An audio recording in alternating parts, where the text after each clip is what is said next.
Magandang gabi po sa ating lahat at ipagpatuloy natin yung ating pag-aaral sa 2 Corinthians chapter 11. So alamin po natin yung mga iba pang issue na inadresa ni Apostol Pablo dito po sa chapter 11. So this chapter actually malalaman natin dito yung mga false teachers. Okay, maunawaan natin yung ano yung ginagawa ng mga false teachers. And then aside from false teachers, maunawaan din natin yung true gospel, Christian discernment, spiritual deception, and then apostolic ministry of Paul, and then suffering and boasting in weakness. Paul is defending his ministry because certain teachers had entered the Corinthian church. So tandaan po natin Apostle Paul was defending his ministry. Bakit po may mga certain teachers na pumasok doon sa Corinthian church and were presenting themselves as superior apostles. So ulitin ko po, yung mga ibang teachers, certain teachers daw pumasok sa Corinthian church and then ipresenta ang kanilang sarili as superior apostles.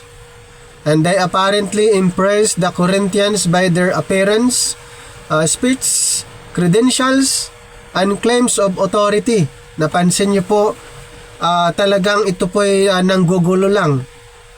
Nanggugulo lang sila doon sa loob ng Corinthian church. Kanilang pinakilala ang kanilang sarili at kanilang pananalita at credential. So ipinipresenta din nila yung credential nila, and then the claims of authority. So Paul responds not by boasting in worldly accomplishments, but by exposing their false doctrine and ultimately boasting his weaknesses. Ito po yung ginawa ng apostol na si Pablo. May mga pumasok nga na nagsasabing mga ngaral doon sa Corinthian church at kumbaga itinataas nila ang kanilang sarili na mas superior kumpara sa iba. Okay? And then talagang yung kung titignan mo sa kanilang outward appearance ay talagang maengganyo ka, mapaniwala ka, at magaling din silang magsalita. At isa pa, may mga credential sila. So, ang sagot naman, ang response ni Apostol Pablo, so not by boasting in worldly accomplishments, hindi niya pinagmamalaki yun, but by exposing. Ang ginawa ni Apostol Pablo, in-expose niya na ang mga ito ay mayroon silang false doctrine and ultimately boasting in his weaknesses. So, the chapter can be divided into 4 sections. Verses 1 to 4, a pure devotion to Christ and the danger of another gospel. Then, second part, verses 5 to 15, it talks about false apostles and Satan's deception.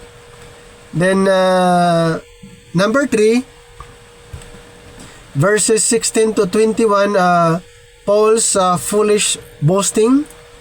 And then number 4, verses 22 to 33, Paul's sufferings as evidence of genuine ministry. Okay, so verse 1, dito po sa verse 1, chapter 11,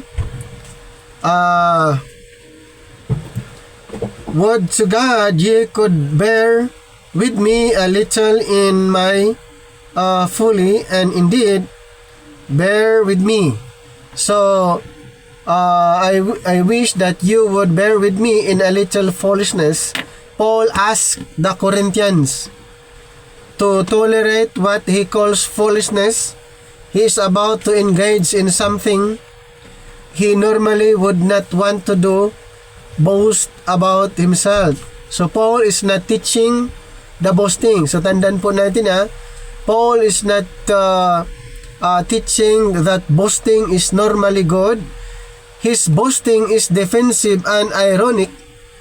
The false apostles had made worldly boasting a measure of spiritual authority. So tandaan po natin dahil sa chapter na ito ay may mga group of people na nagpakilala sila ay mga apostles, pero sila ay tinatawag ni Apostol Pablo na false apostles.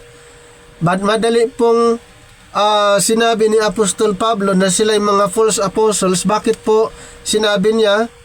Dahil unang-una kilala din naman ni Pablo yung mga dosing apostol.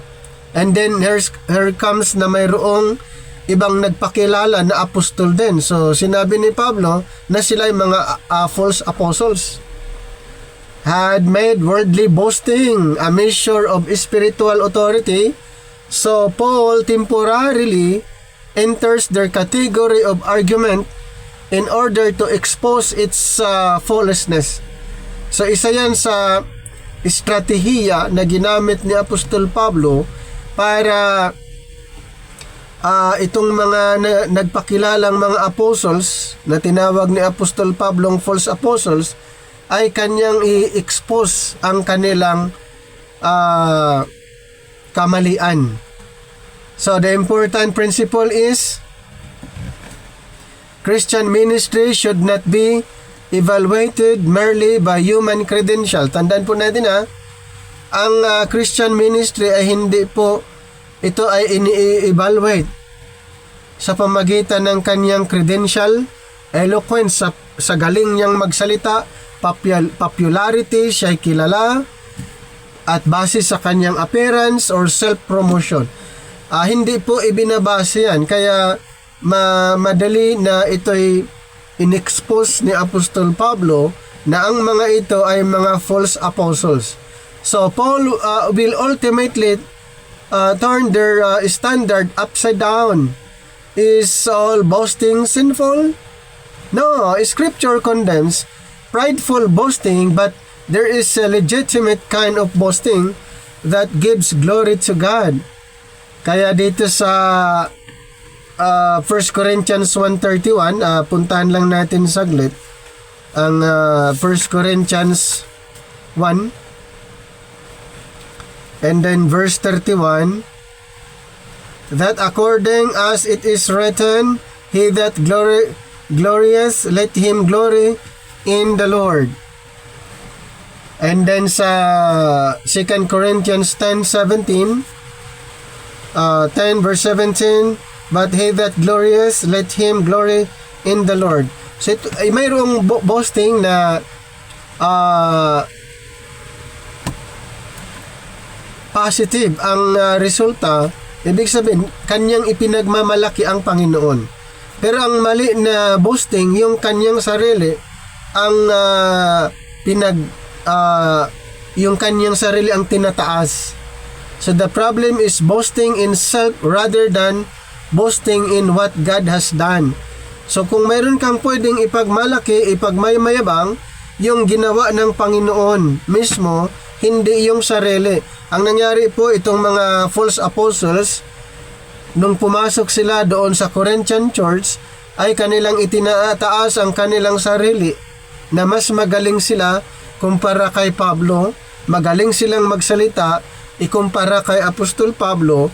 So ang kanilang sarili ang inaangat, hindi ang Panginoon. So si Apostle Paul ay kanyang ipinagmamayabang, ang kanyang ipinagmamalaki ang ginawa ng Panginoong Hesukristo. And then chapter 11 verse 2, For I am jealous over you with godly jealousy, for I have espoused you to one husband, that I may present you as a chaste virgin to Christ. So, dito po ay mayroong illustration si Apostol Pablo. Ayan, itong mga taga-Corinthian Church. So, Corinthian Church.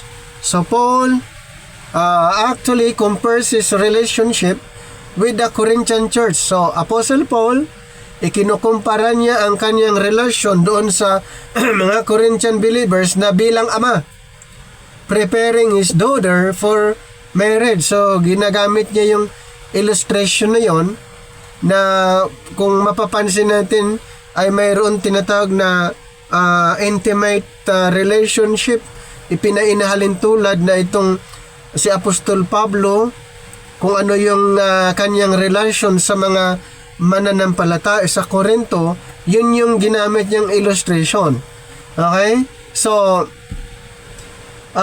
this is an important biblical picture, a relationship between Christ and His body, the church, the body of Christ.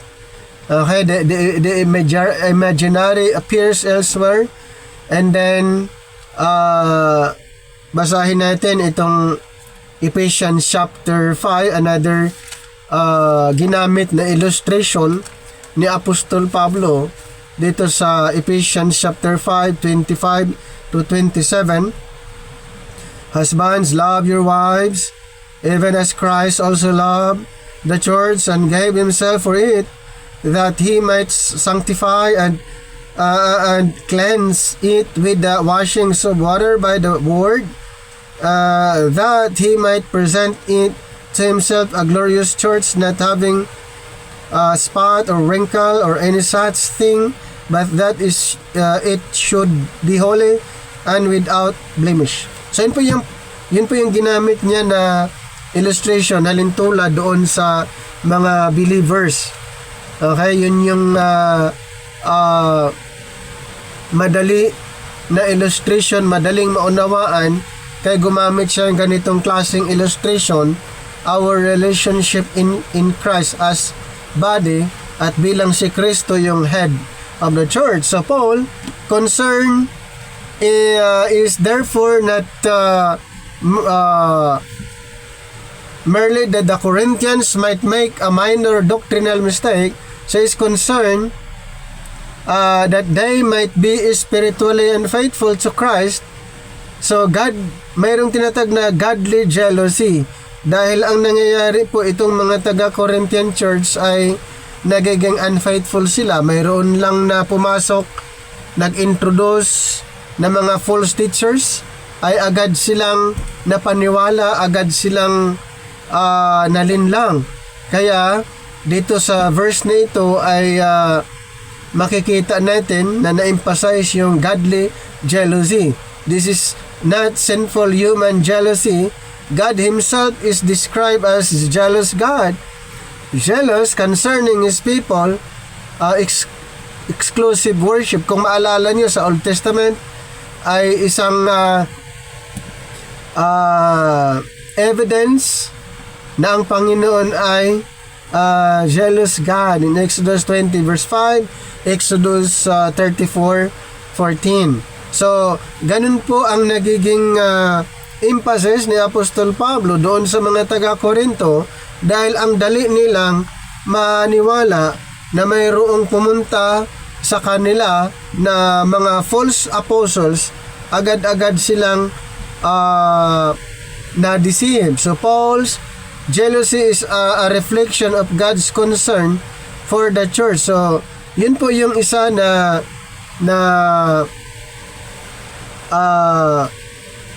paliwanag ni Apostol Pablo, even Apostle Paul. Kasi nga,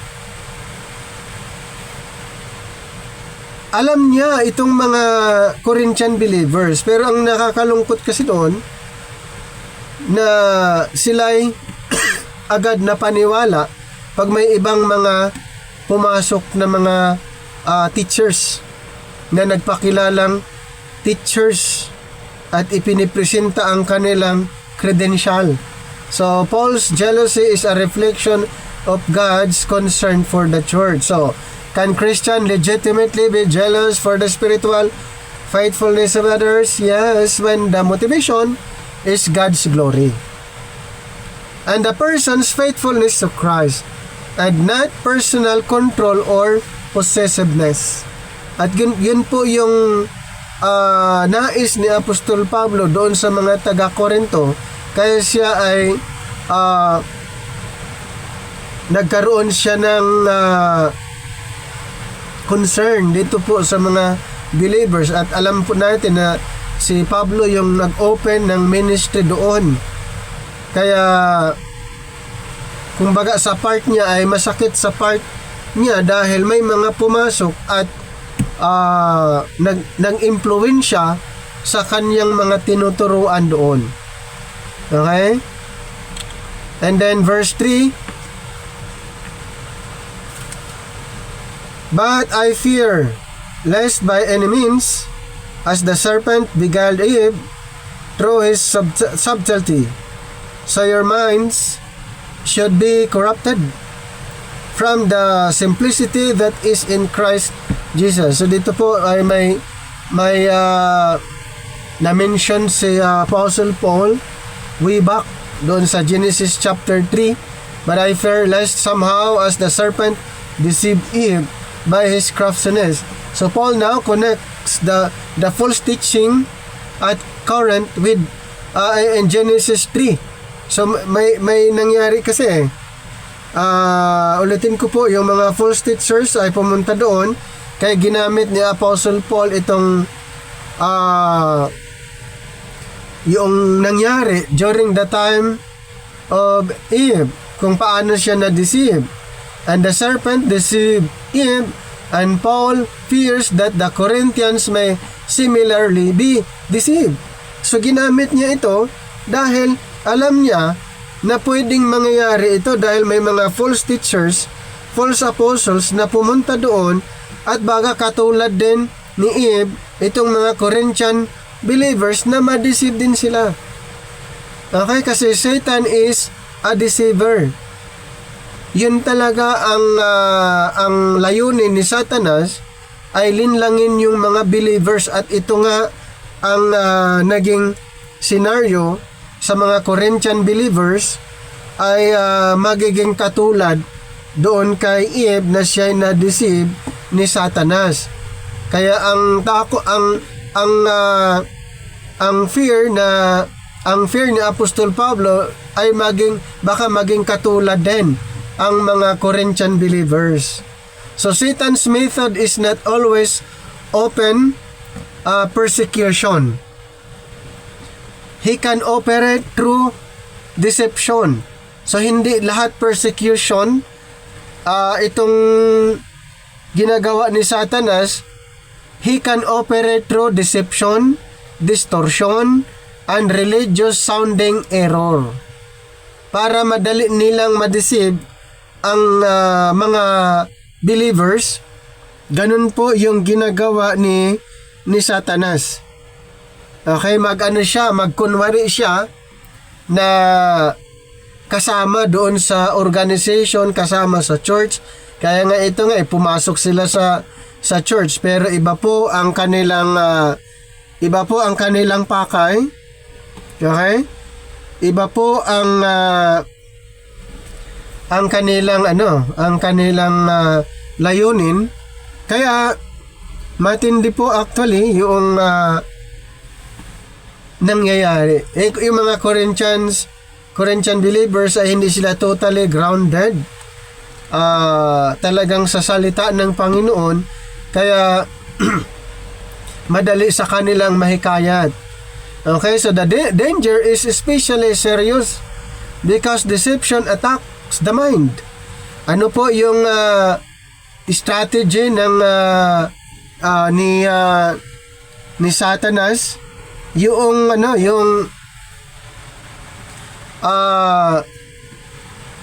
ina-attack nila yung kaisipan ng tao. Okay? Yan yung ina-attack nila. Paul says their minds could be led away from the simplicity and purity that is in Christ. Okay, na nakita niyo po ang ginagawa nila. Ayan. So, hindi nila ngayon maunawaan ang simplicity and purity that is in Christ. So, the Christian life is centered on undivided devotion to Christ. Okay? So, ganun po ang nagiging scenario. The Christian life is centered on undivided devotion to Christ, pero ang nangyayari ay dahil sa mga false teachers, false apostles na pumunta doon sa Corinthian church ay nanggugulo sila. Okay, ginugulo nila yung maayos na samahan ng mga Corinthian believers. So the question is, can Christian be deceived? Yes. Paano? So, Christian can be deceived by false teaching. Doon po sila ma-deceive sa pamagitan ng false teaching. Alam po natin sa panahon ngayon, hindi mo ma-identify ang false teaching, lalo na kung hindi mo alam ang rightly dividing the word of truth. Madaling ma-deceive ang mga believers. Pero kung maunawaan mo ang rightly dividing method in studying the Bible, madaling ma-identify ang false teaching. Okay? So, ang pinakasusi, right division. Okay? So, this does not necessarily mean that every deception means a genuinely saved person has lost salvation. Diba? May mga ganun po. Actually, yung mga na-deceive or yung talagang totally sila na-deceive, baka hindi talaga sila believer. Okay? Tapos i-interpret ng iba na nawala na yung kanyang kaligtasan. So, ang isang taong ligtas na unawaan ang gospel, malinaw sa kanya, hindi na mababago. Bakit mayroong iba na na-deceive? So, probably, hindi talaga sila ligtas. Ganun lang po yon. Hindi talaga sila saved. Kasi kung siya'y ligtas, dapat hindi siya ma-deceive. Kung siya ay naunawaan niya ang gospel, malinaw sa kanya ang gospel, hindi siya ma-deceive. Kasi ganito po yan. Alam mo yung katotohanan, mayroong ibang nag-introduce, iba. O hindi mo siya tatanggapin. Hindi ka ma-deceive. Bakit? Iba Pero bakit mayroong mga na-deceive tapos i-conclude na wala kaligtasan niya? Hindi yun ligtas. Okay? So, the immediate concern is that believers can be misled, corrupted in thinking, and drawn away from biblical truths. May mga tendency na ma-misled, makorrupt yung kaisipan, and drawn away from biblical truths, kaya mayroong pag-aaral. Okay? Kailangang mayroong pag-aaral para hindi madaling ma-misled, makorrupt yung kaisipan, magkaroon ng confusion, alin ang katotohanan. So, dapat may pag-aaral. Ganito pong ginagawa natin. Dapat may pag-aaral. Yun ang pinaka-solusyon. Kasi nga, hindi katulad noon na may mga binigyan ng gifts ang Panginoon, mga spiritual gifts. Sa panahon ngayon, kailangan mag-aral. Okay? Kailangan talagang mag-aral. Yung kailangan na marami tayong natutunan tungkol sa biblical truth para malaman natin alin yung mga misleading teaching, alin yung mga corrupt na katuruan. Okay? That is why Paul in Pauline epistles repeatedly commands believers to test doctrine. Gusto kong basahin natin saglit ang Acts 17:11. Acts 17:11. These were no more noble than those in Thessalonica, in that they received the word with all readiness of mind, and search the scriptures daily, whether those things were so. Ay napakahalaga po mga kapatid na pag-aralan ng Bible, ang scriptures. Sinabi pa nga dito, search the scriptures daily. Mayroon pong continuous na pagsasaliksik. Maging si Apostol Pablo na nagsasalita dito sa binasa natin, kailangan pa rin nilang i-prove kung totoo ba ito o hindi. So kailangan ma-prove. Okay? So dapat ganun din tayo, aralin ang salita ng Panginoon. Ano pang sabi dito sa Galatians? Basahin natin yung sa Galatians chapter 1, 6-9. Verse number 6, I marvel that ye are so soon removed from him that called you into the grace of Christ unto another gospel, which is not another, but there be some that trouble you, and would pervert the gospel of Christ. 8. But though we or an angel from heaven preach any other gospel unto you than that which we have preached unto you, let him be accursed. 9. As we said therefore before, so say I now again, if any man preach any other gospel unto you than that ye have received, let him be accursed. Katulad ng binanggit po natin, paano kung hindi na pag-aralan ang scripture? Paano natin malaman kung alin yung another gospel? Di ba? Ganun po kahalaga ang pag-aaral. Kasi dito, sabi niya, kung may ibang mga turo na iba sa itinuturo ni Apostle Paul, ibig sabihin mayroong another gospel. Okay? Mayroong ibang gospel, mayroong perverted gospel. Yun nga, kung hindi natin alam ang katuruan, so ang tendency ay ina-accept natin. Mababasa din sa Bible. Di ba? Kaya dito po, malinaw na sinasabi ni Apostol Pablo, kung mayroong magtuturo, maging anghel, na iba ang kanyang tinuturo doon sa ipinangaral ni Apostol Pablo, sabi niya, let him be accursed. Iba ang kanyang turo, iba yung content ng kanyang pangangaral. Hindi katulad nung ipinapangaral ng apostol na si Pablo. Colossians 2:8, idagdag natin. Colossians chapter 2 verse number 8. Beware lest any man spoil you through philosophy and vain deceit, after the traditions of men, after the rudiments of the world, and not after Christ.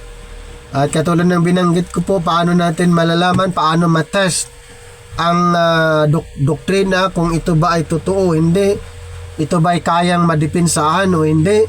So, ganun kahalaga po mga kapatid, na dapat mayroon tayong stand. Pag mayroong mga nagtatanong, ite-testing ang doktrina mo, alam mong sagutin, alam mong panindigan, alam mo na ang doktrina na naunawaan mo ay kaya mong dipinsahan, ay hindi yung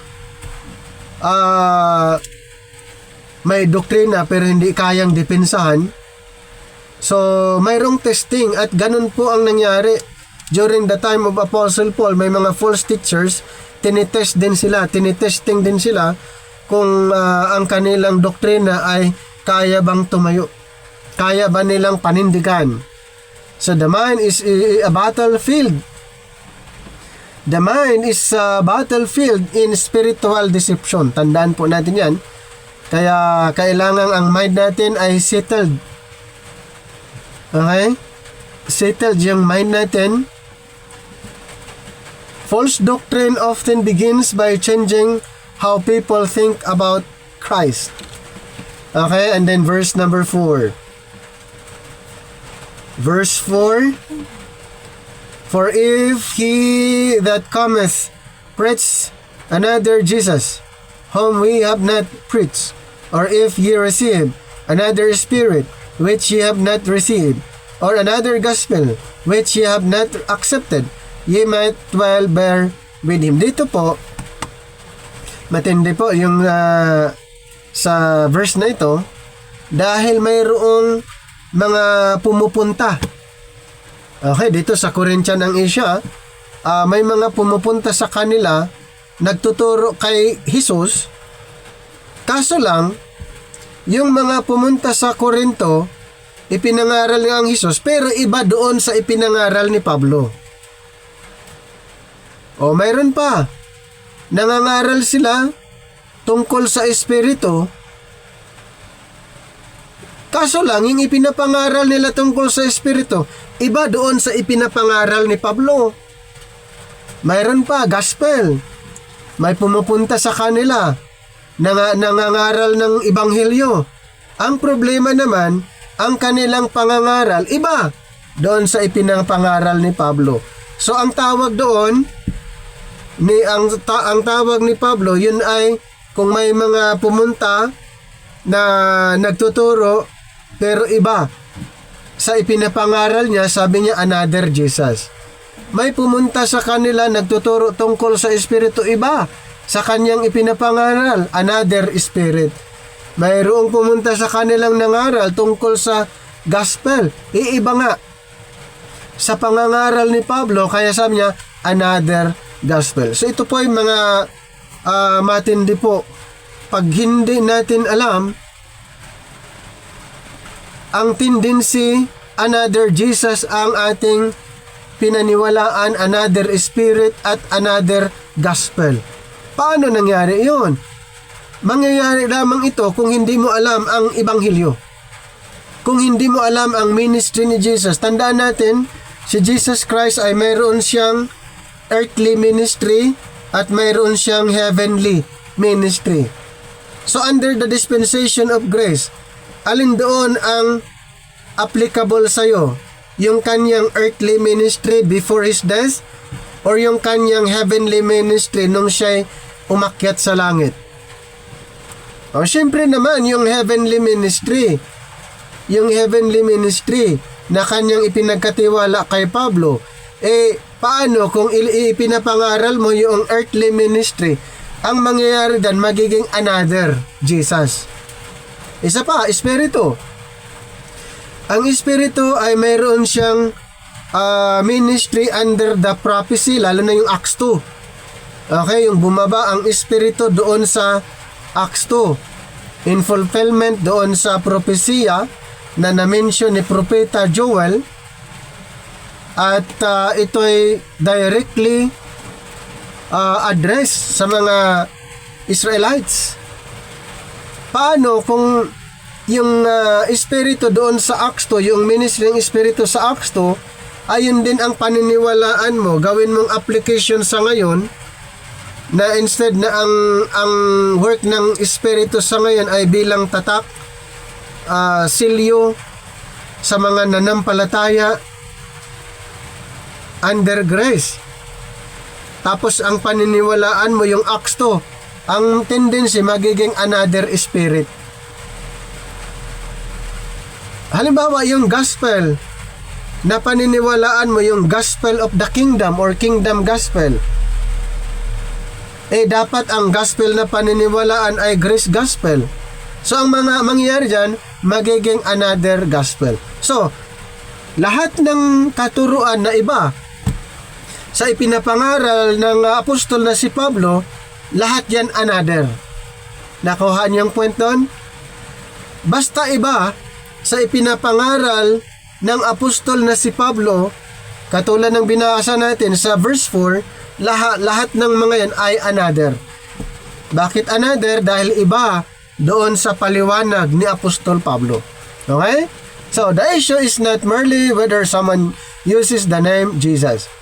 A teacher can talk extensively about Jesus while presenting a different Jesus from the Jesus revealed in Scripture. So, tandaan natin, magkaiba ang content ng mensahe nung si Kristo ay hindi pa namatay. nung si Kristo ay nangangaral particular sa mga mga Israelites. And then after his ascension. So kailangan maging malinaw sa atin para hindi maipaghahalo yung earthly ministry, mahihalo yung kanyang heavenly ministry. The true Jesus is the Jesus revealed by nung kay Apostle Paul. Okay? At isa din yung during the kingdom program ay naipresenta din siya during that time. At during the time of Jesus Christ, mayroong mga nagkiklaim na Kristo din. Pero sabi naman ni Kristo, Antikristo. So, ang ginagawa pala ni Satanas ay magkukunwari siya na siya'y nasa katotohanan. Gamitin din niya ang pangalang Kristo. Okay? So, alam po natin, si Jesus Christ ay truly God, truly human, and then siya, mayroong tinatawag na virgin born, sinless, and was crucified, and then mayroon siyang bodily resurrection, Lord, Savior, at pagdating sa millennium, siya dyan ay tatawaging King, Judge and King sa millennium. Yun yung under the prophetic program, under the grace program. Christ introduced as head of the church. Ayan po, pag may iba doon distorted. Christ produces a distorted gospel, at yun po ang layunin ni Satanas. So, the grace gospel, Paul also warns about another gospel. Ayan, napag-usapan natin lahat ng iba sa kanyang tinanggap na mensahe, another gospel. This extremely serious. Compare in Galatians 1:8-9 and binasa natin kanina, where Paul says that even an angelic messenger must be rejected if the message contradicts the grace gospel. Kung mag-contradict doon sa gospel of grace, yun po ay ayon sa binasa natin kanina, sinabi doon, Galatians 1:8-9, let him be accursed. Maging anghel, diba? Na-mention pa. Kumbaga, lahat ng ibang katuruan na hindi in line doon sa grace gospel, yun po ay dapat hindi paniniwalaan kasi yun ay indication of deception. Are all Christians gospels the same? No. Marami pong mga nagsasabing Christian pero hindi naman, iba naman ang gospel. So kaya mag-ingat din tayo, mayroong mga nagsasabing Christian pero ang gospel nila ay iba. So hindi po tayo dapat agad ma-convince na mayroong magsasabi, ay parehas lang pala tayo, Christian din ako eh. Pwede mong sabihin sigurong parehas kung ang teaching nyo parehas. Okay? Pwede mong sabihin na ay parehas lang tayo kasi ganito yung teaching. So, kailangang maging malinaw sa atin. Okay? Are all Christian gospels the same? No. The gospel that denies essential biblical truths about Christ, sin, salvation, grace, and the metanoia or the change of mind, the message does not become biblical simply because it uses Christian vocabulary. So, hindi ibig sabihin, gumagamit ng term na Christian ay kasama.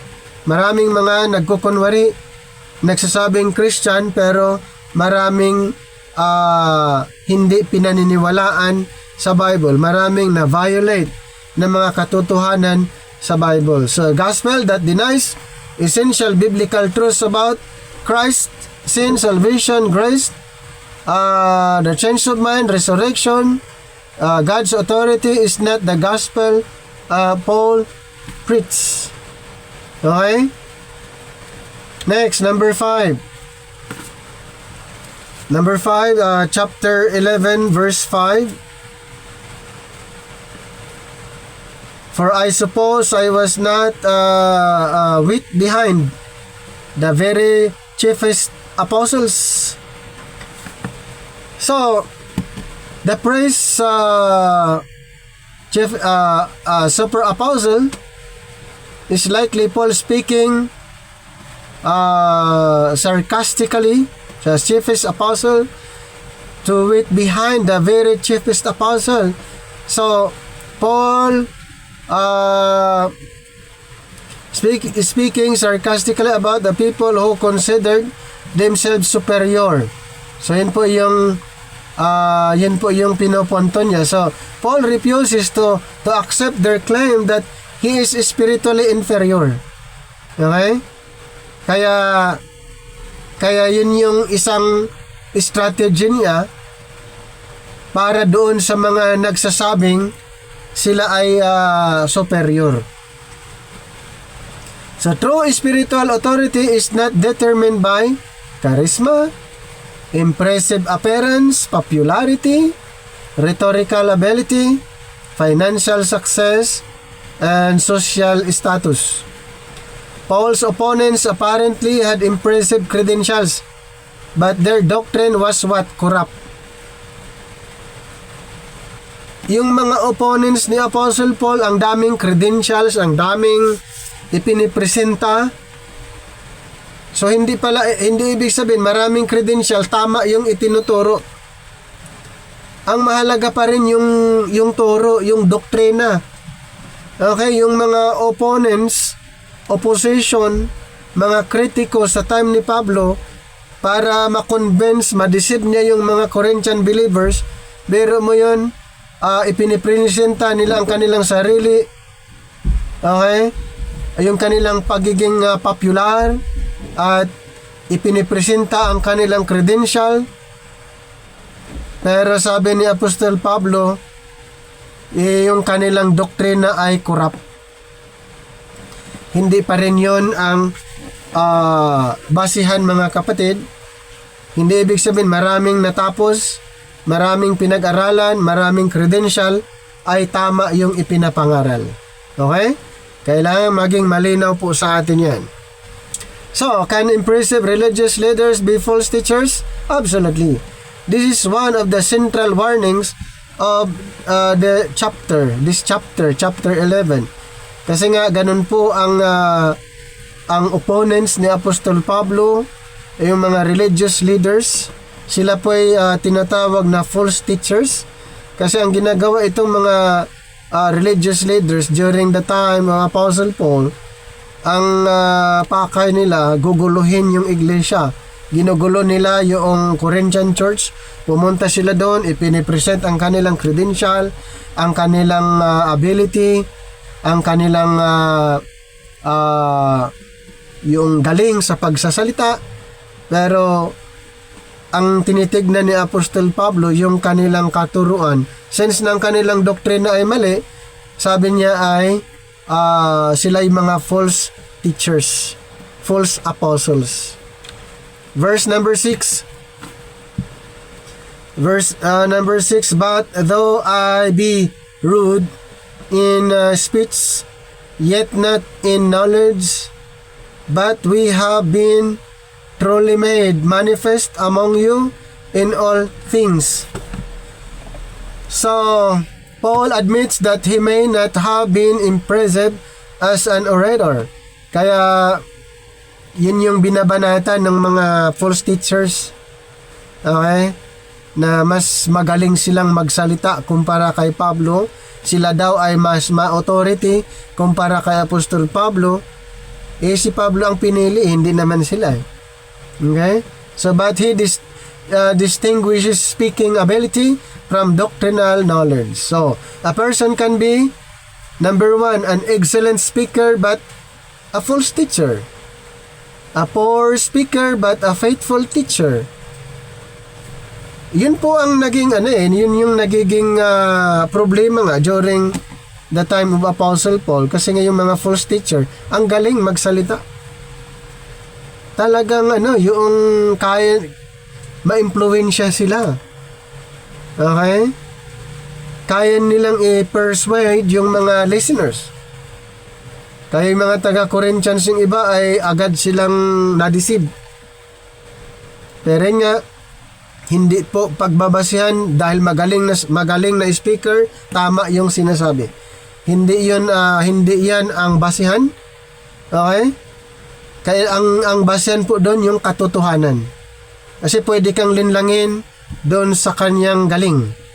Pwede kang kaya nga si Eve na-deceive dahil sa ang galing magsalita ni Satanas. Oh. So, ganun po ang naging scenario dito po sa Corinthian Church. May pumunta na ibang mga nagpakilalang teacher, nagpakilalang apostol, at sinisiraan nila si Pablo doon sa kanyang appearance, sa kanyang ability, sa kanyang pananalita, kung ano-ano ang mga pinupuna ng mga teacher na ito. Pero sila po ay tinawag ni Pablo na false teachers, false apostles. Bakit? Ang kanilang ipinapangaral ay iba. Communication ability is useful, but it is not the final test of truth. Yes, maganda po yung communication ability, pero hindi po yan ang pagbabasya natin na tama. Okay? Hindi po yan ang basehan natin. Kasi pag yun ang pagbabasya natin, naku po, ilan lang ang makapasa. Ibig sabihin, sila lang yung totoo.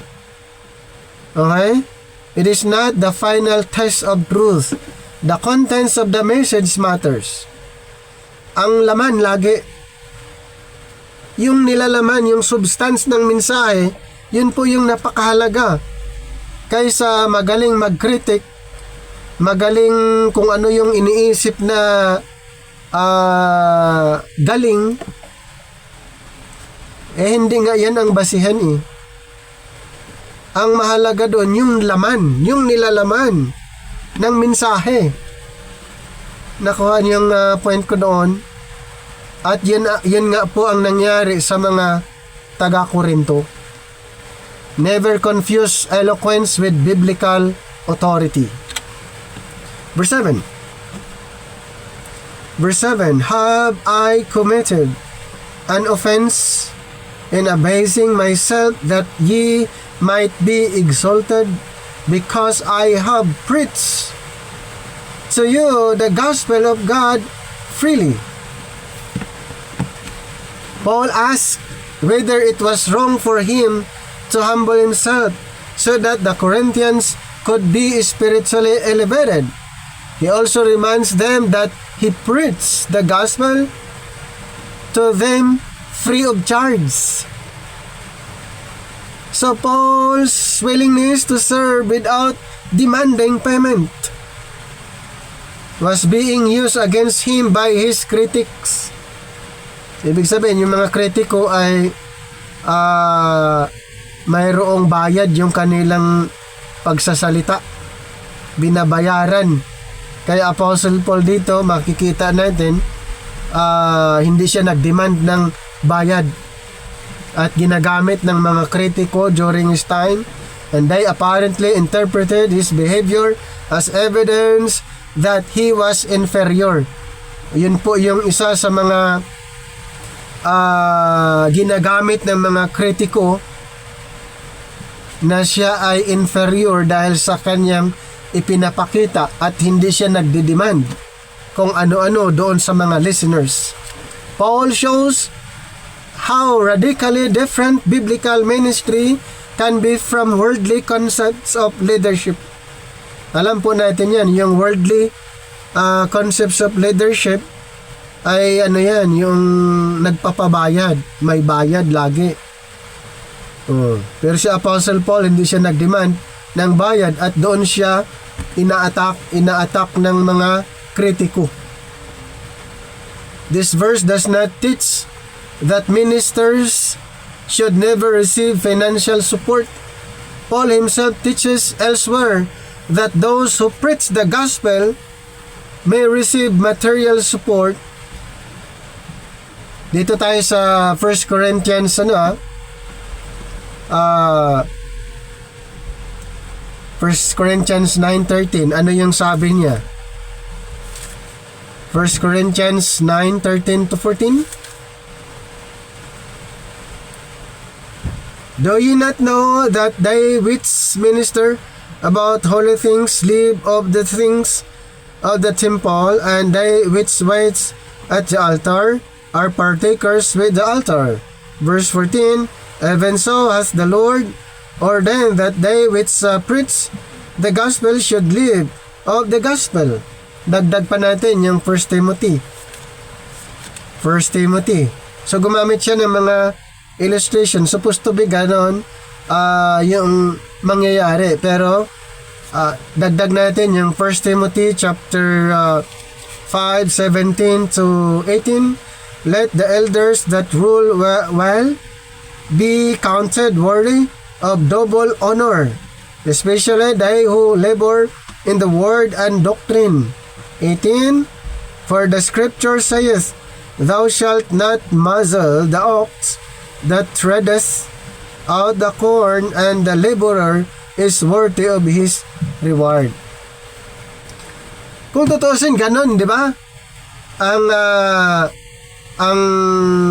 sitwasyon ang dapat gagawin.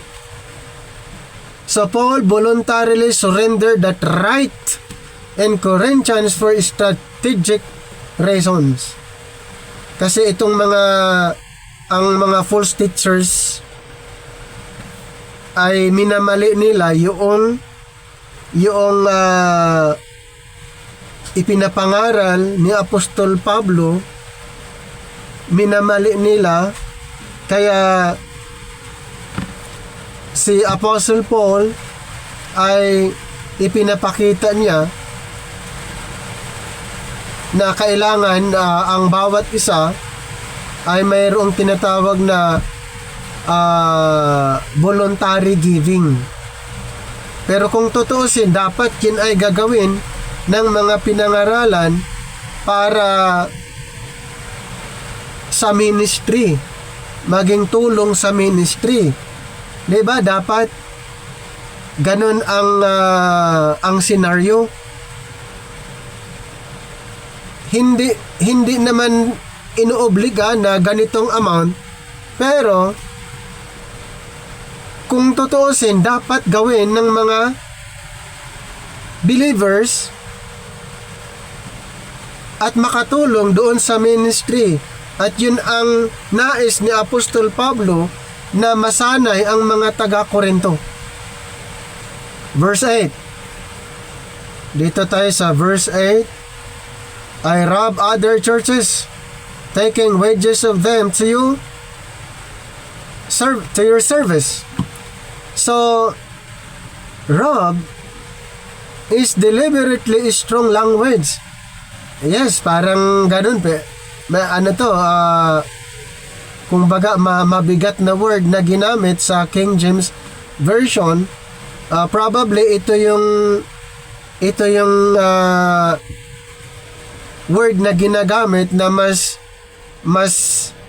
akma doon sa Greek word, yung rob. Pero alamin natin, Paul means the other churches supported him financially while he ministered to Corinth. So actually, yung rob here ay referring to support. Okay? Yung mga Corinthian believers ay dapat sila'y sumuporta financially sa ministry. So Christian ministry involves sacrifice. Yun kasi ang dun yung rob na idea, it's nandoon yung sakripisyo. So parang ang point doon, kahit walang-wala, katulad ng napag-usapan natin doon sa mga Macedonian church, kahit walang-wala sila, pero nandoon yung sacrifice na tumulong. Okay? So, Paul was willing to receive support from other churches rather than become a financial burden to the Corinthians. So this demonstrates that ministry is not supposed to be primarily about financial gain. Nakuha niyo ang point kung bakit ito'y ginagamit ni Apostle Paul. Actually, ang idea na ang mga Corinthian church ay sumuporta sila, and it involves sacrifices. Okay? So, hindi literal na rob, yung pinilit, pagnakaw, o ano yung term na ginagamit. So, hindi yun. Okay? Verse 9, and when I was present with you, and wanted I was chargeable to no man. For that which was lacking to me, the brethren which came from Macedonia supplied, and in all things I have kept myself from being burdensome unto you, and so will I keep myself. Paul refused to make his financial needs the Corinthians' burden. Okay? Kumbaga, ayaw niya na magkaroon ng burdens. Paul ministry was characterized by, number 1, self-sacrifice, contentment, dependence upon God, concern for the church. Ayaw niya na ganun ang mangyayari, na magkaroon ng burdens. So, mapansin natin yung sistema ng ministry ni Apostle Paul ay mayroon pong self-sacrifice. Kaya ba natin yon? Self-sacrifice. Ganun po sa ministry. Contentment. Dependence upon God. Concern for the church. Pero karamihan, wala ng self-sacrifice. Yung iba ay mapapansin natin under sa panahon natin, ayaw nilang mag-sacrifice. Karamihan po. Pero pag hindi natin kasi gagawin, ay papaano lumawak ang gawain?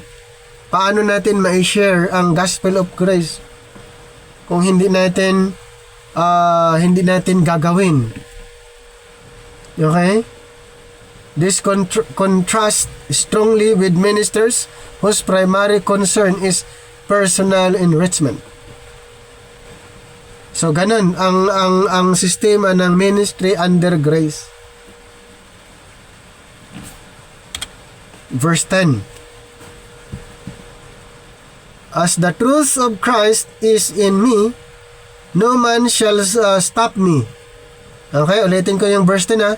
As the truth of Christ is in me, no man shall stop me of this boasting in the regions of Achaia. Ang tindi po, di ba? Paul insists that his refusal to take financial support from Corinth will continue. Paul's behavior was not motivated by lack of love. In fact, it was precisely because of his concern for them. He wanted to remove any opportunity for his opponents to accuse him of preaching for financial profit. Itong mga critics kasi niya ay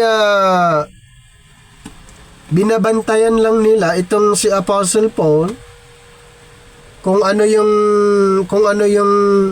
pangangaral niya tungkol sa finances. Kaya mapapansin nyo, hindi si Apostle Paul nag-demand, nangangaral na dapat ganito, may obligation. Kasi nga itong mga kritiko, doon nila sinisiraan si Apostol Pablo. Kaya ipinaliwanag lang ni Apostol Pablo, kung tutuusin dapat, di ba? Kaya makita natin doon sa sa ministry ni Apostle Paul ay self-supporting. Kung baga, bakit? Nag-work siya para to support sa kanyang ministry, and then kung may rimang tulong doon sa mga nangangailangan. So, ganun po, para hindi siya maging pabigat. So, nag-work siya para masuportahan ang kanyang ministry, at yung iba naman, kung mayroong ibang tulong sa ministry, pero hindi siya nag-demand na dapat ito ang gagawin, kasi nga itong mga kritiko during his time, yun yung gagamitin niya para siya siraan. Okay, verse 11. Wherefore, because I love you, not God knoweth. Paul anticipates their misunderstanding. His refusal to accept their money was not evidence that he did not love them. So, hindi yan. Ginawa lang niya yon para itong mga kritiko ay huminto. Love is not always demonstrated by giving people exactly what they think they should receive.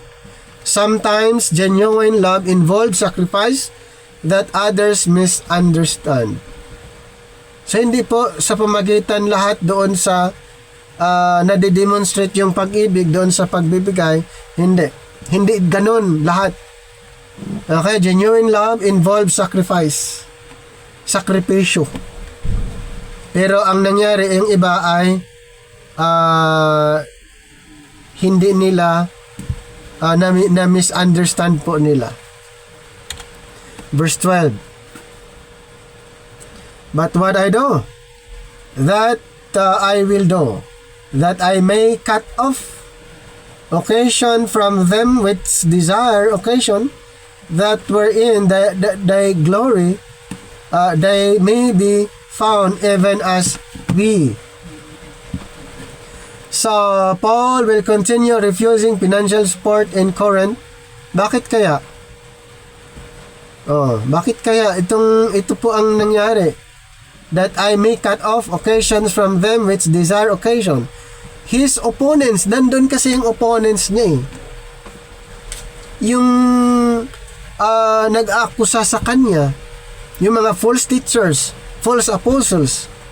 His opponents wanted something they could use against him. Paul refuses to give them ammunition. So Paul possesses legitimate rights but sometimes voluntarily surrendered them for the sake of the gospel. Ganun po ang kanyang strategy for the sake of the gospel, para hindi masira. Kasi ang tendency doon, kung tatanggapin niya yung support ng mga taga-Korinto, itong mga accusers ay mag-iisip sila ng masama or sasabihin nilang pinabayaran ni Pablo yung kanyang pangangaral. Ganun ang ginagawa ng mga false accuser, mga false teachers. Kaya for the sake of the gospel, si Apostol Pablo ay nirefuse niya yun. Okay? Yung suporta ng mga taga-Korinto. This principle appears strongly in 1 Corinthians 9. Having a right does not mean that exercising that right is always spiritually wise. Verse 13. For such are false apostles, deceitful workers. Sabi na ni Pablo, yung mga yan, pinangalan, sinabi na niya, sila ang mga false apostles, deceitful workers, transforming themselves into the apostles of Christ. Yan yung sabi niya. Now, Paul explicitly identifies the problem. Ang tawag niya sa mga yon, false apostles, deceitful workers. Okay? Yan naman talaga ang ginagawa ng mga false apostles, mga deceitful workers. Kaya dito sa verse malinaw na sinasabi niya. So Paul gives a warning. Religious title or divine calling, they presented themselves as apostles of Christ, but their actual character was fraudulent. Deceitful workers. Their problem was not merely ignorance, they were characterized by deception. Can someone appear to be a Christian minister while actually serving a false cause? Yes. In the writings of Paul, repeatedly warns about: number 1, false prophets, false teachers, false apostles, wolves in sheep's clothing. Sila po yun. Yung binanggit niya. Yung mga umaakusa kay Pablo sa kanyang ministry, kung ano yung mga ginagawa niya, kaya nagiging maingat si Apostol Pablo nung siya nangangaral sa Corinto. Verse 14. And no marvel, for Satan himself transformed into an angel of light. Ayan po yung malinaw na sa atin. Kung may false apostles po, false teachers, ito nga yung pinaka dahilan. Dahil kay Satanas, yun po yung mga ministro ni Satanas. This is one of the most important verses concerning spiritual deception. So Paul's point is that Satan does not always present evil as obviously evil. Gumagamit siya ng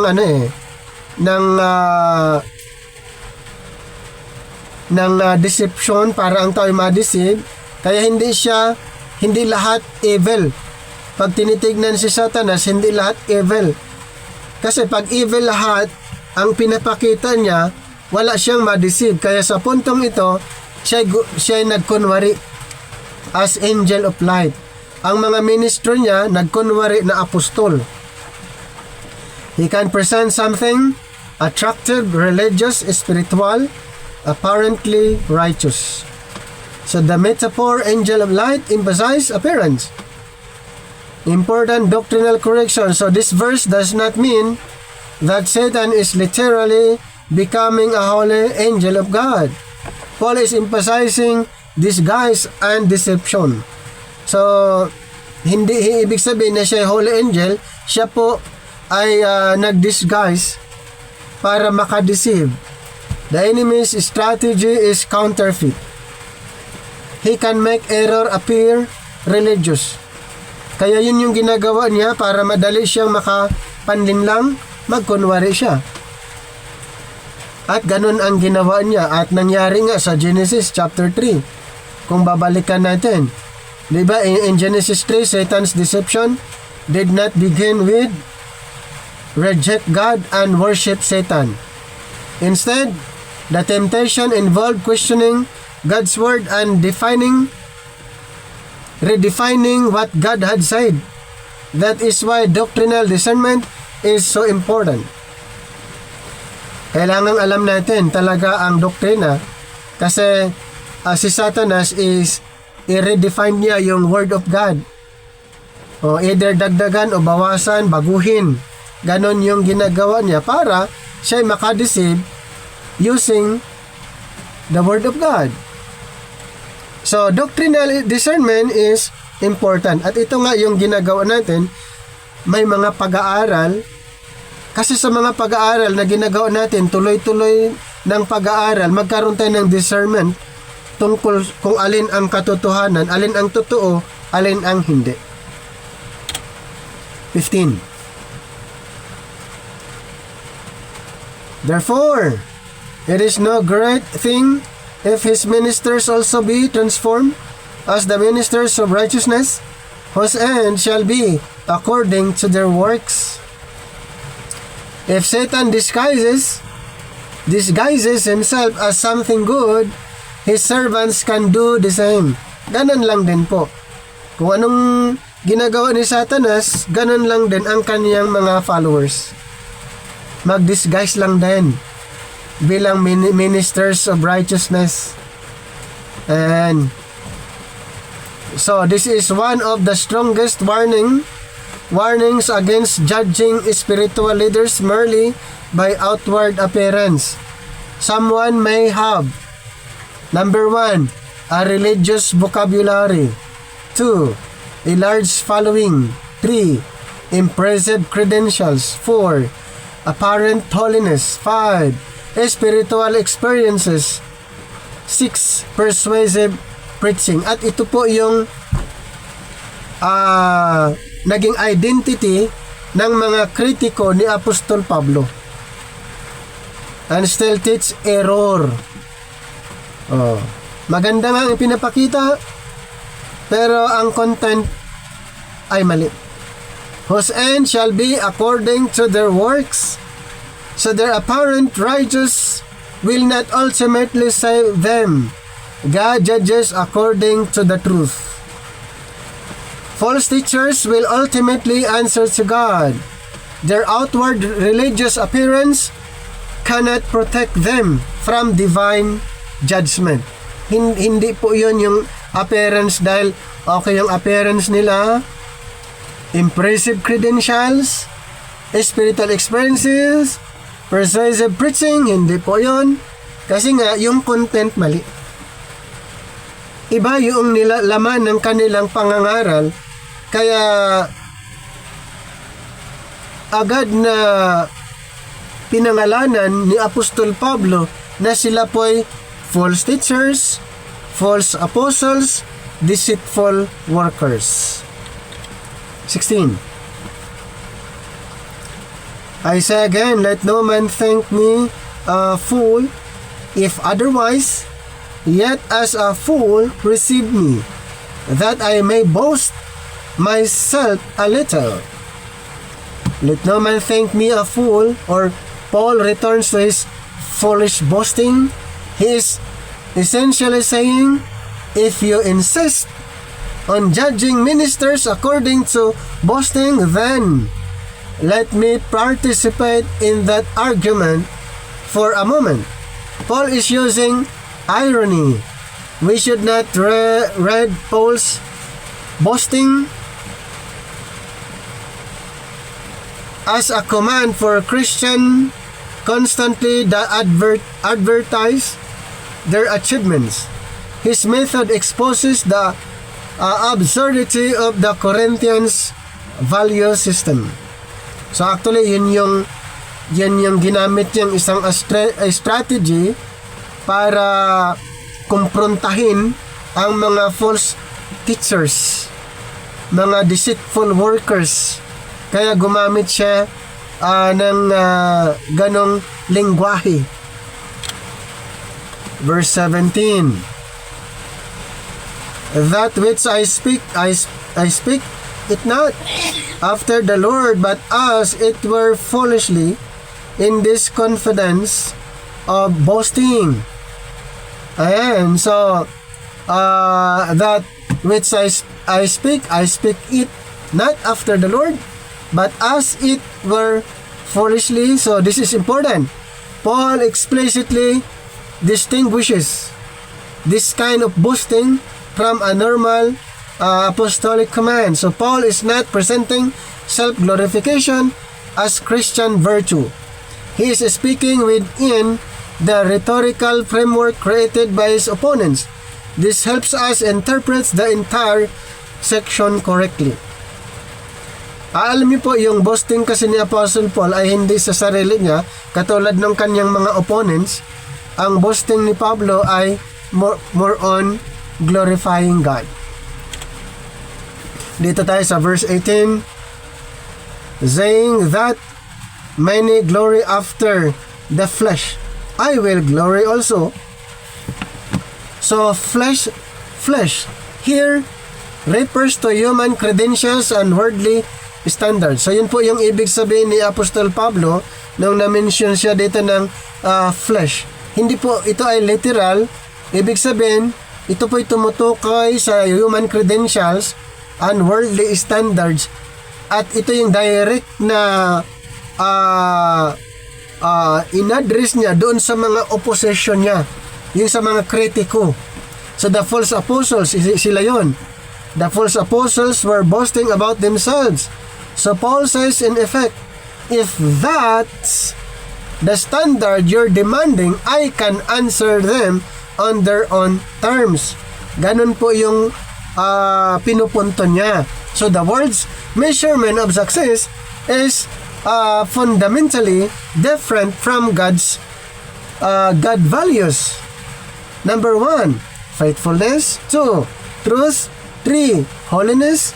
4, sacrificial service. 5, dependence upon Him rather than merely external success.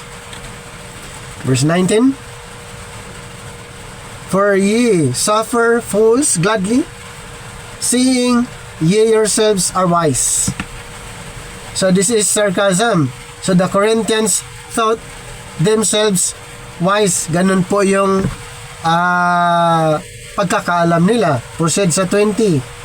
For ye suffer, if a man bring you into bondage, if a man devour you, if a man take of you, if a man exalt himself, if a man smite you on the face. So Paul describes that these false teachers were doing, number 1, bringing people into bondage. Actually, yun yung indication ginagawa ng mga false teachers. Were doing bringing people into bondage, devouring them, taking from them, exalting themselves, striking them. This is an important biblical principle. False leadership often manifests itself through control, exploitation, intimidation, and self-exaltation. At yan po ang nangyayari during that time. Itong mga false teachers, false leadership, mga deceitful workers. So true Christian leadership should resemble Christ's servant leadership rather than domination. Doon yung during the earthly ministry of Jesus Christ ay na-define din niya kung ano yung talagang servants leadership. So a church should not assume he is our spiritual leader, therefore whatever he does is acceptable. Biblical leaders remain accountable to biblical truth. Okay? Next, 21. I speak as concerning reproach, as though we had been weak. Howbeit, whereinsoever and is bold, I speak foolishly, I am bold also. So, Paul says essentially we were too weak to behave like that. Again, there is irony. The false teachers were apparently bold and domineering, whereas Paul appeared weak. But Paul's weakness was actually evidence of his Christ-like ministry. Kasi nga, hindi niya pinagmamalaki ang sarili niya, di ba? Pero itong mga false teachers, actually, ang itinataas nila lagi yung kanilang sarili, credential, ability, pero Apostle Paul, hindi. Kaya pag sa tingin nila, ay mahina si Pablo, pero ito po ay isang weapon, isang kasangkapan, na ipinapakita yung kahinaan ni Apostle Paul. Ito po ay evidence of Christ-like ministry. Verse 22, as they Hebrews, so I am, so am I. Are they Israelites? So am I. Are they the seed of Abraham? So am I. Paul now answers their ethnic credentials. He is a Jew. Si Apostle Paul ang talagang originally siya po ay Hudyo. Okay? Yun yung background niya. Paul does not deny his Jewish heritage.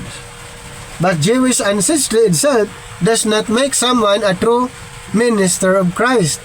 So hindi ibig sabihin because of his ancestry ay totoo. Hindi po yan basihan. Kaya ang basis pa rin na ini-introduce ni Apostle Paul yung substance ng ipinapangaral. Ethnic or religious heritage does not substitute for faithfulness to Christ. Paul himself teaches that salvation is not based merely on physical descent. Alam ni Apostle Paul dahil siya mismo naligtas by His grace. Hindi nakabase doon sa ethnic, religious heritage, hindi doon ibinabase. Okay? Verse 23. Are they ministers of Christ? I speak as a fool. I am more in labors, more abundant, in stripes, above measure, in prisons, more frequent, in deaths of. Now Paul begins listing his suffering. He says he has labored more. He has been imprisoned more. He has been beaten more. He has faced death repeatedly. Ganun po ang nangyari. Kaya, pag are they ministers of Christ? Sabi ni Pablo, I am more. Pinatunayan niya yun. Kahit sa mga circumstances, mga trials, di ba? Makita natin, matindi po yung kaniyang naranasan during his ministry. So Paul's credentials are not primarily impressive achievements. His evidence is sacrificial suffering for Christ. This radically reverses worldly ideas about ministry success. Kaya kung ikumpara yung sitwasyon ni Apostol Pablo bilang faithful minister doon sa mga false teachers, deceitful workers, ay malayo po. Kasi sila ay pinopromote nila yung kanilang sarili. Okay? Self-exaltation using their credentials. 24. Verse 24. Of the Jews 5 times receive 40 stripes save 1. So of the Jews 5 times receive 40 stripes save 1. Paul received 13 lashes on 5 occasions. This reflects the Jewish disciplinary practice associated with. Kasi doon sa since Apostle Paul, alam po natin na siya ay Jewish. At doon sa Deuteronomy mayroong record regarding sa 25:3 where 40 lashes was the maximum. So the latter Jewish practice apparently administered 39:2, avoid accidentally exceeding the 40 maximum. So Paul's ministry involved extraordinary physical suffering. Ang tindi po yung naranasan ni Apostle Paul, di ba? Physical suffering. Okay? Ganun po ang ginagawa nila. At si Apostle Paul, habang siya nasa ministry, siya ay pinahirapan physically. Verse 25. Thrice was I beaten with rods. Once was I stoned. Thrice I suffered shipwreck. A night and a day I have been in the deep. So Paul describes dito sa verse 25, ang tindi, no? 3 beatings with rods, 1 stoning, 3 shipwrecks. Ito more on physical suffering during his ministry. Na-encounter niya lahat ito, ha? Kaya nga hindi natin maikumpara yung kung may suffering tayo doon sa nangyari ka Apostle Paul, baka tayo umayaw na tayo. Okay? Pero yun nga, si Apostle Paul hindi, tuloy-tuloy siya sa kabila ng mga pagsubok na kanyang na-experience during his ministry. Okay? So Paul was profoundly blessed by God, yet he suffered enormously. At ito'y na-mention din sa Acts 14:22, Philippians 1:29, and 2 Timothy 3:12. Suffering for Christ is compatible with God's blessing and faithfulness. Then sa verse 26, ito naman another record na na-experience niya. In journeying often in perils of others, in perils of robbers, in perils by mine own countrymen, in perils by the hidden, in perils in the city, in perils in the wilderness, in perils in the sea, in perils among false brethren. Yung false brethren, ito po yung mga nagtuturo ng iba doon sa kanya. Ito po na-enumerate. Paul lists dangers doon sa kanyang journey, rivers, robbers, his own people, ang dami po. So the final category is especially significance.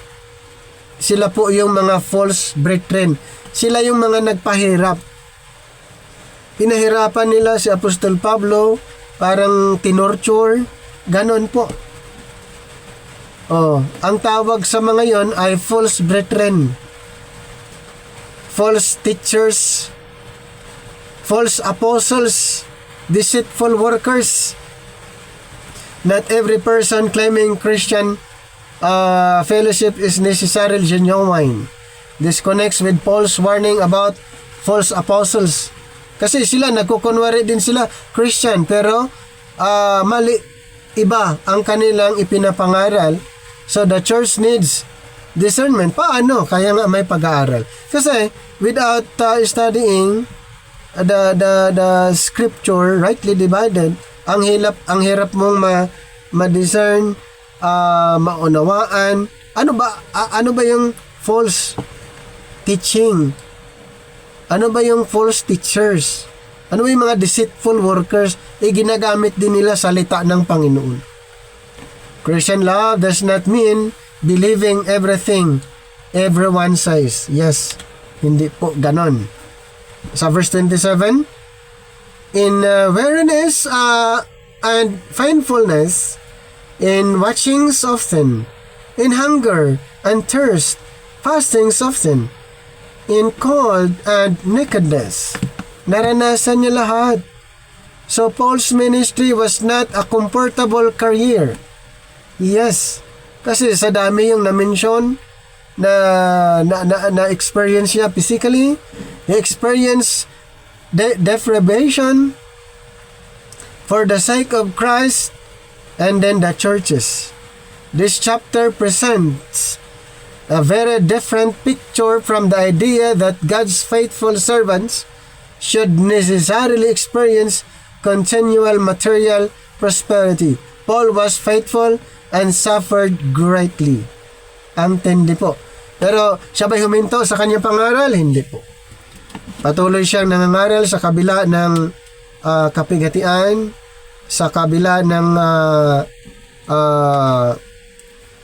kahirapan, lahat na ranasan po niya habang siya nasa ministry. Verse 28. Beside those things that are without, that which cometh upon me daily, the care of all the churches. So Paul says his greatest burden was not even the physical suffering, it was his daily concern for the church. For the churches, hindi niya, di bali na yung naranasan niya na kahirapan sa kanyang pisikal na pangatawan, hindi yon. Ang kanyang inaalala lagi, yung mga iglesia. Yung kanyang mga naitatag na mga iglesia, doon siya nag-alala. True spiritual leadership involves genuine concern for people's spiritual condition. So Paul did not merely want followers, he wanted believers to remain faithful to Christ. And this returns us to verses 2 to 4.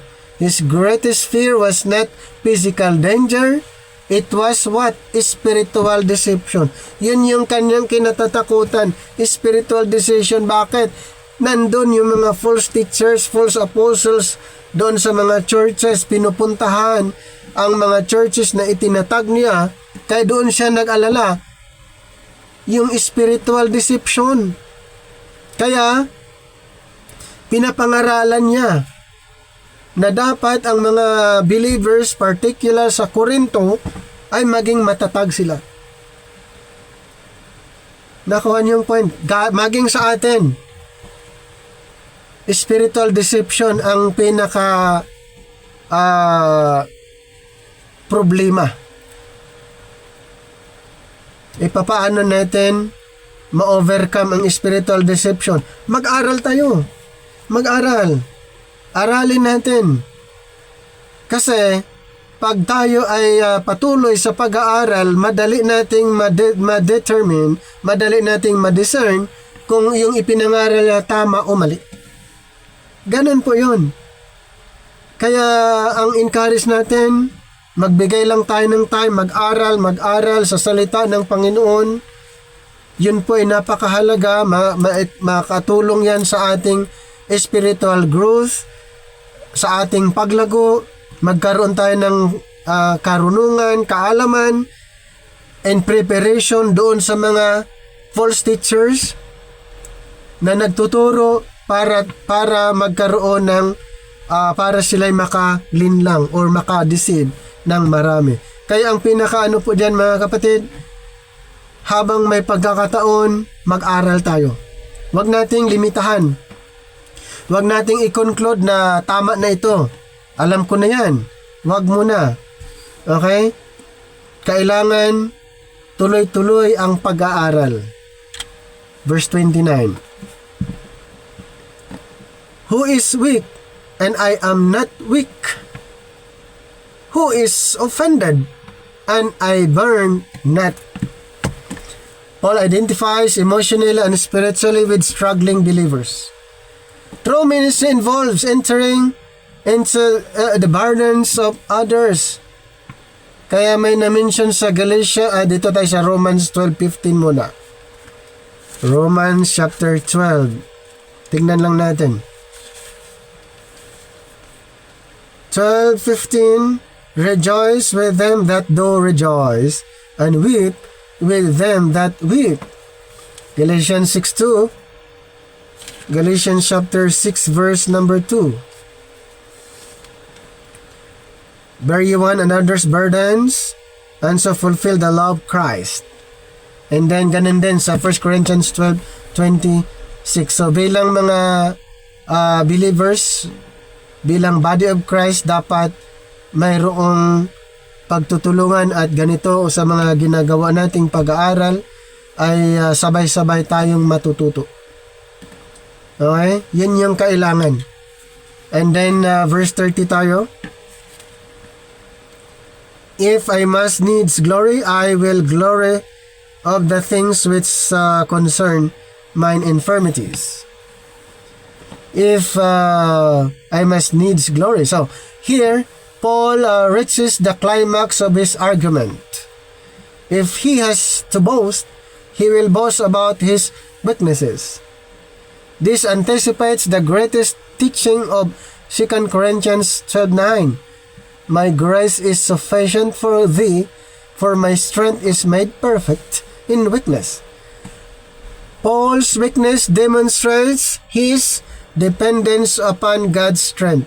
Kasi pag sabihin niyang malakas siya, hindi siya magdepende sa Panginoon. At ganun din tayo. Okay? Para tayo nakadepende lagi sa Panginoon, katulad ni Apostle Paul, kaya sabi niya, for my strength is made perfect in weakness. So, sa pamagitan ng weaknesses, doon po na-demonstrate yung dependence natin sa Panginoon. Okay, nakuha niyo yung point doon? Kasi pag sabihin natin na alam ko na yan, kaya ko na yan, gano'n, ay pinagmamalaki ang ating sarili, at nawawala na yung Panginoon, yung dapat depende tayo sa Kanya.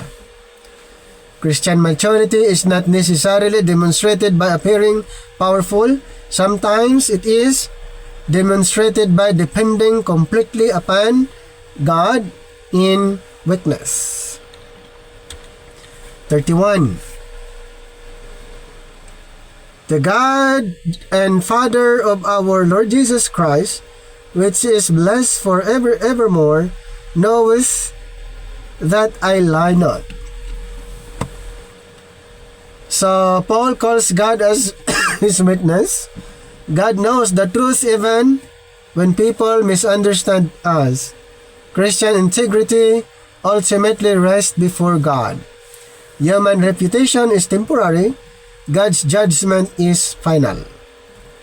And then verse 32, in Damascus, the governor under Aretas, the king, kept the city of Damascus, or Damascus, with a garrison, desirous to apprehend me.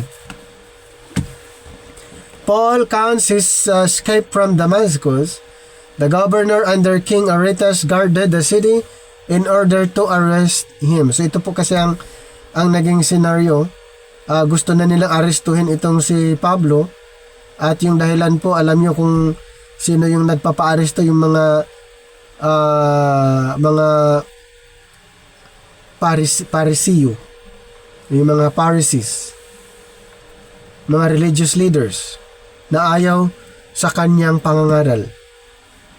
So this probably refers to the period following Paul's conversion and early ministry. So Paul's escape involved being lowered through a window in a basket. So para siya makaiwas doon sa mga pag-aaresto sa kanya. So alam po natin yung record sa Acts na siya po ay inilagay doon sa basket at dumaan siya sa bintana gamit yung yung basket.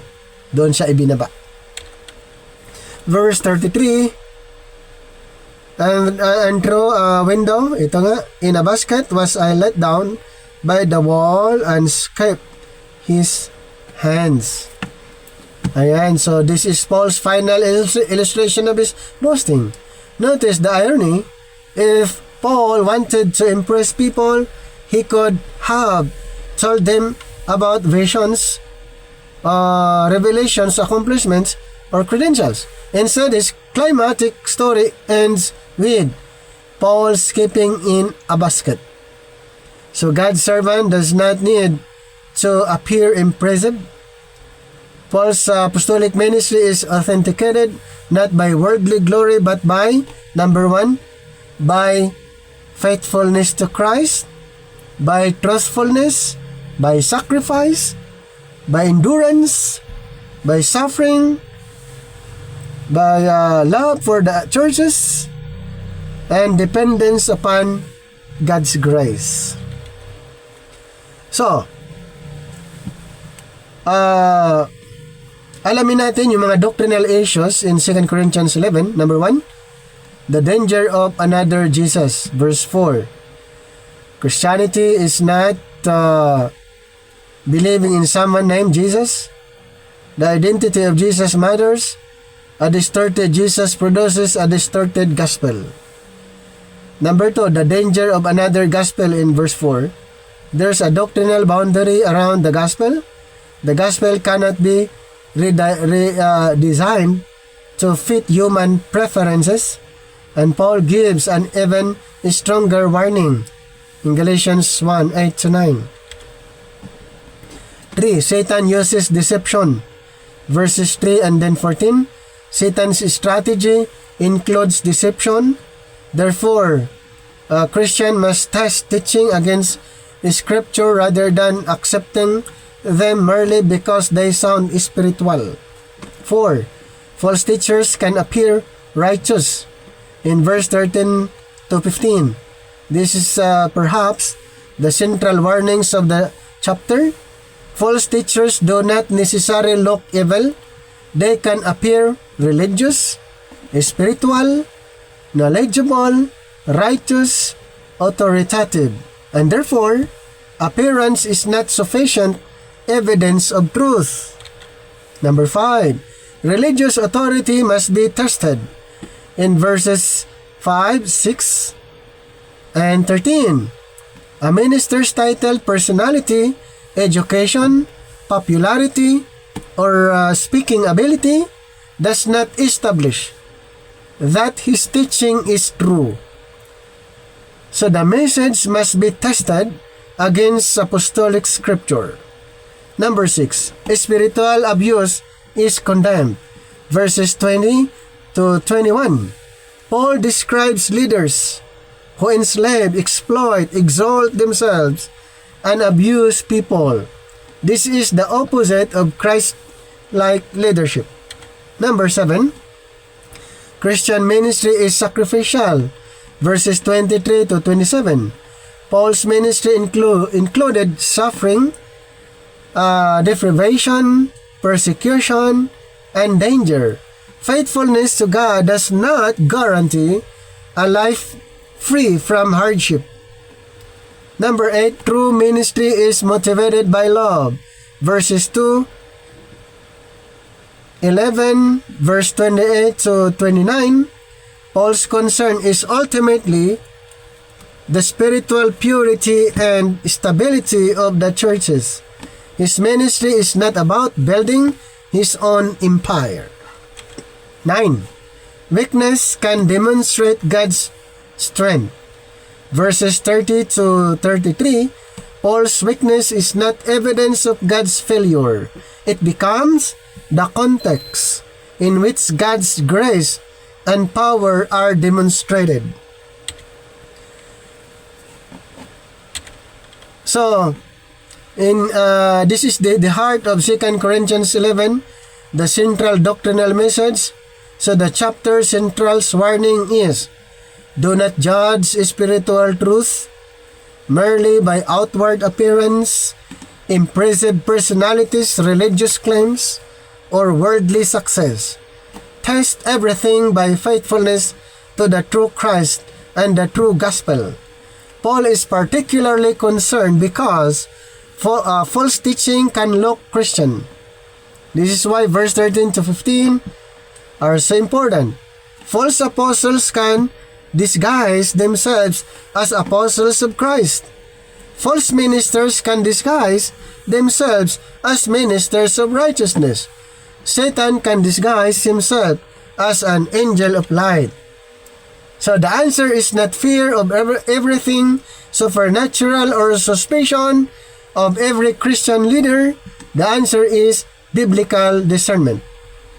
Number 1, test the teaching, test the gospel, test what is taught about Christ, test the fruit, test the character, and most importantly, compare everything with the apostolic scriptures.